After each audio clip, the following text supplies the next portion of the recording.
அன்புள்ளம் கொண்ட கும்பராசி அன்பர்களே, கும்பராசின்றது காலபுருஷத்தில் 11வது வீடா இருக்கு. இந்த ராசிக்கு அதிபதி சனி பகவான்.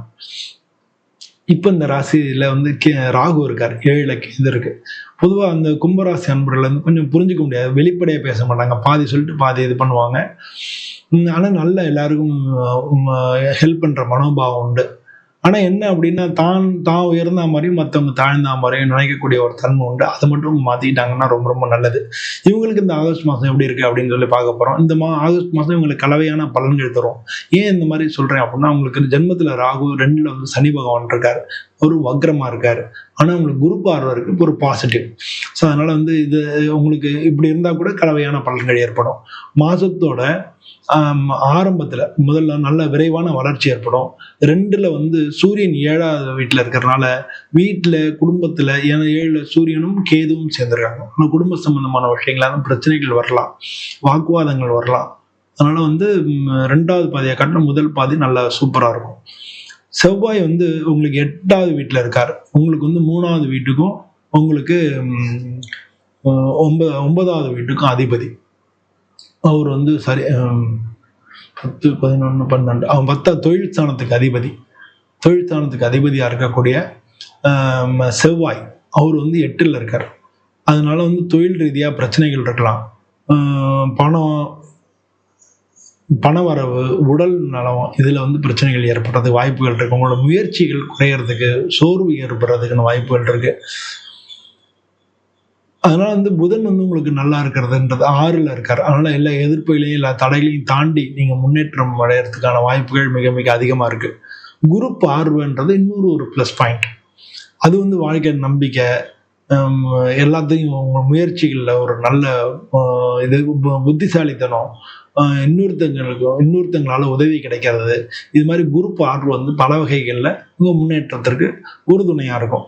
பொதுவாக வந்து வேலை வந்து அதிகமா இருக்கும்.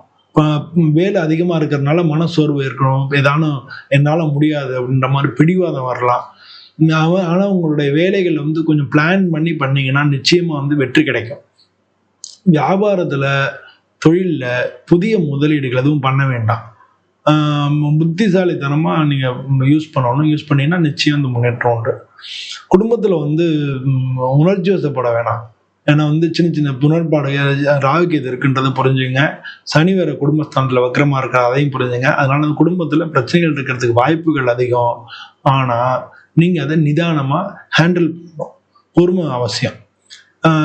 ஏற்கனவே வந்து ஏற்கனவே இருந்த குடும்ப சம்பந்தமான உங்க ஃபேமிலி மேட்டர்ஸ் இருக்கு இல்லையா, கணவன் மனைவி உறவுல குடும்பத்தின உறவினர்கள் சம்பந்தமான விஷயங்கள் வந்து பழைய பிரச்சனைகள் இருந்தாலும் தீர்றதுக்கான வாய்ப்புகள் நிறைய இருக்கு. பொதுவாக வந்து மாணவர்களுக்கு வந்து நல்ல வெற்றி கிடைக்கும், அவங்களோட முயற்சி மட்டும் இருந்தால். ஏன்னா குரு பார்வை இருக்கு, நல்ல புத்திசாலித்தனம் இருக்கும், நல்லா வந்து வெற்றி அடைகிறதுக்கான வாய்ப்புகள் நிறையா இருக்கு. நீங்கள் வந்து ஏதாவது தேர்வுகள் இருந்தது அதெல்லாம் எழுதுறீங்க, இன்டர்வியூ போறீங்க, எல்லாத்துலேயும் ஜெயிக்கலாம்.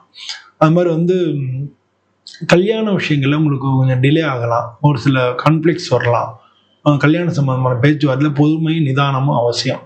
அதனால வந்து வரக்கூடிய காலங்கள் நல்லா இருக்கு. அதனால இப்போ வந்து குரு பார்வையும் இருக்கு. அதனால வந்து கொஞ்சம் பொறுமையா பேசுனீங்கன்னா ஜெயிக்கிறதுக்கான வாய்ப்பு அதிகம். உங்களுடைய தசாபுதிகள் அதையும் பொறுத்துதான் இருக்கு இல்லையா. அதனால அதை இது பண்ணிக்கணும். பொதுவாக வந்து உடம்பு வந்து கொஞ்சம் சோர்வா இருக்கும். அதனால முன்ன மாதிரி இல்லை, உடம்பு தெம்பு குறைஞ்ச மாதிரி ஒரு ஃபீலிங் இருக்கும். அதனால வந்து நீங்க தண்ணி நிறைய குடிக்கணும். டீஹைட்ரேஷன் ஏற்படாமல் இருக்கிறதுக்கு சரியான நேரத்துக்கு சாப்பாடு சாப்பிடணும். இது மாதிரிலாம் பண்ணிட்டீங்கனாலே நல்லா இருக்கும். ஏன்னா ஸ்கின் அலர்ஜிஸ் வரலாம், ஜெரிமான கோளாறுகள் வரலாம். அது மாதிரி வந்து நீங்கள் எங்கேயான ட்ராவல் பண்ணுறீங்கன்னா ட்ராவலில் கவனமாக இருக்க வேண்டியது ரொம்ப அவசியமாக இருக்குது.